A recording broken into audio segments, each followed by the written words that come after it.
Hey, Gene Burnett from GeneBurnett.com. Hey, I thought I'd talk a little bit today about Taoism and plans, the idea of plans.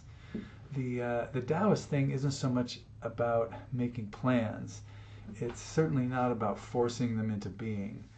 There's a thing in the Tao Te Ching, the wise person walks like a wolf crossing a frozen stream.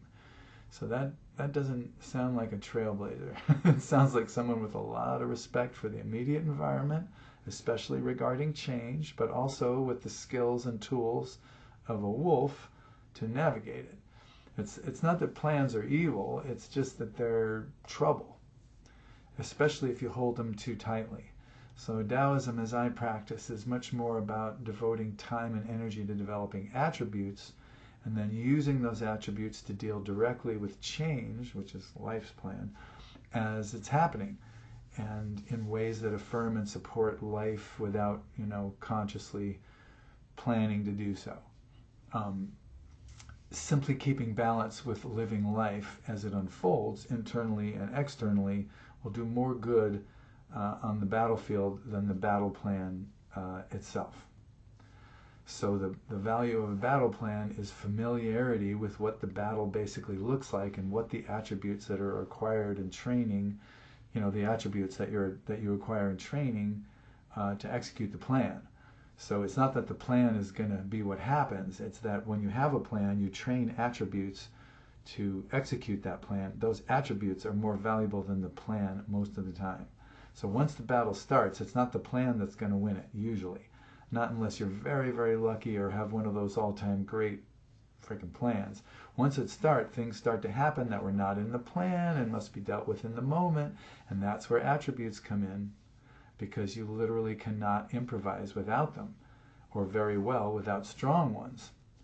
So this can apply to any arena in life, just dealing with gravity in the physical world around us, developing attributes that minimize your risk of falling, as well as minimizing your risk of injury if you do fall, as well as minimizing your recovery time if you do get injured.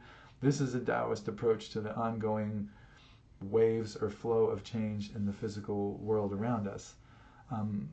That's one place you can apply these principles to good use. I mean, you can have a training plan to improve your physical balance, but on the actual battlefield of practicing and developing balance, you'll find that there's already a plan in place.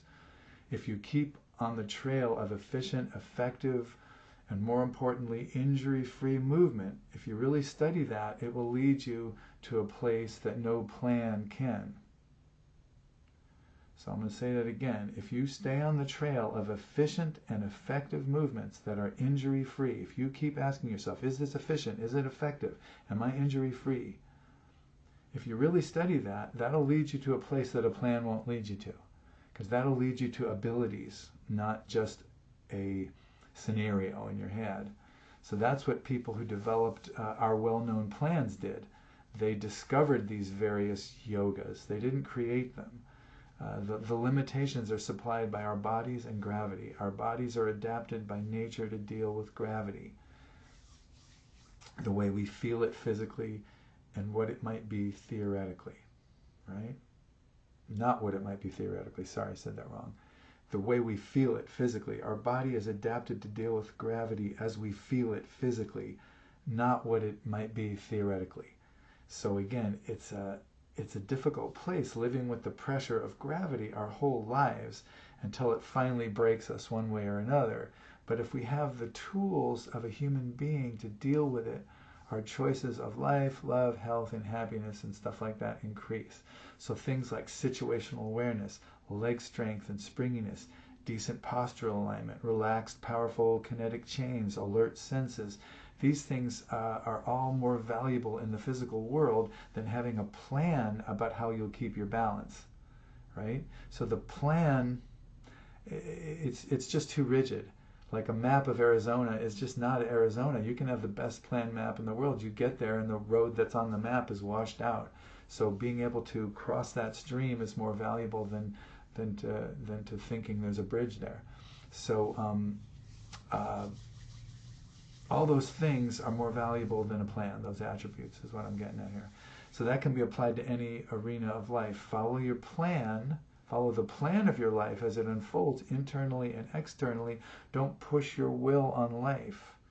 Do what comes naturally and let that lead you. Do what feels the most deeply right and stop when it doesn't anymore. Most importantly, take the time and energy to develop attributes that will keep you in in the arena you are in, so you can improvise with events as they happen instead of holding tight to a specific plan. So if this is daily life, keep your plan flexible. If this is martial arts, keep your plan flexible. If this is relationships, keep your plan flexible. This is the Taoist thing I'm talking about here, going with the flow of nature inside and out as much as possible, always with an eye on balance. It's not for everyone. There's definitely a lot of people who get a lot of value out of writing their own ticket and making their life that they want.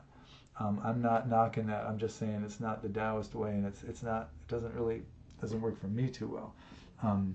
So I like to keep a flexible plan, learn what I can from the plan, develop attributes, and then improvise out in the world, the real world of change and stuff going on. And I find that that's much better than sticking to the plan.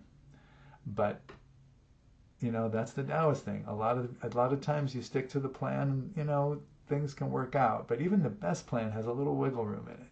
So you can stick to the general plan, but don't worship the plan or get too attached to it because it's just a plan. Everything's in flux and shifts. So there's always good to have some wiggle room in your plans. And of course, the Taoist thing is to have only the most minimal planning necessary. Minimal plan, maximum attributes. that's the Taoist thing as I freestyle, apply it. I'm sure there are Taoists who disagree with me, but that's my take on Taoism and plans. So take good care. Appreciate you watching and listening. Let me know if it's been helpful. It's always nice to hear comments like that, and take it easy.